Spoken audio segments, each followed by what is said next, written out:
தமிழ்நாட்டுக்கு சேர வேண்டிய எல்லா விஷயத்தையும் குடுங்கன்னு இப்போ வரைக்கும் கேட்டுக்கிட்டு இருக்கோம். அது பாஜக அரசு குடுக்க மாட்டேங்குது. இதுல ரொம்ப குறிப்பா பார்க்க வேண்டிய விஷயம் என்ன அப்டின்னா, 2டே 2 தான்.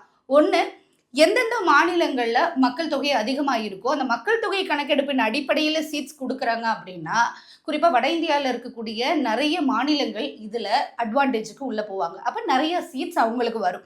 தென்னிந்தியாவ பொறுத்தவரைக்கும் எப்படி இருக்கும் அப்படின்னு கேட்டா, மிஞ்சி மிஞ்சி போனா ஒரு 5 சீட்டு, ஒரு 10 சீட்டு, இல்ல 2, 3 சீட்டு இப்படி தான் வந்து அதிகரிக்கும்.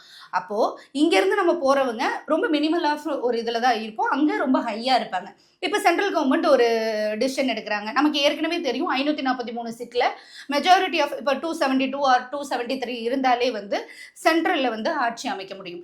அப்படி இருக்க பட்சத்துல இன்னைக்கு பாஜக அரசு வட இந்தியாவுல நெறைய மாநிலங்கள்ல ஆட்சிய பிடிச்சு வச்சிருக்காங்க.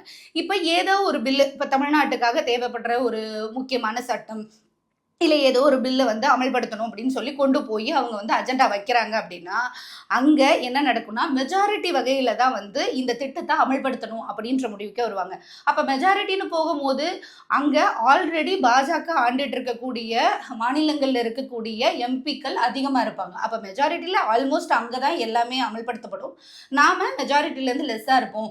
இவங்க கிட்ட மெஜாரிட்டிக்குள்ள வரல அப்படின்னு சொல்லி நெறைய பில் நமக்கு வராமயே போயிடும். ஏற்கனவே தமிழ்நாடு மிகப்பெரிய அளவுல நிறைய விஷயத்துக்கு போராடிக்கிட்டு இருக்கு. அப்போ இது மக்களவையில மிகப்பெரிய பாதிப்பை நமக்கு ஏற்படுத்தும். மக்களினுடைய குரலா இங்க பிரதிபலிச்சு போகக்கூடிய எம்பிக்கள் அங்க போய் எந்த விதமான ஒரு முன்னெடுப்புகளையும் முன்னெடுக்க முடியாத ஒரு சூழலுக்கு தள்ளப்படுவாங்க.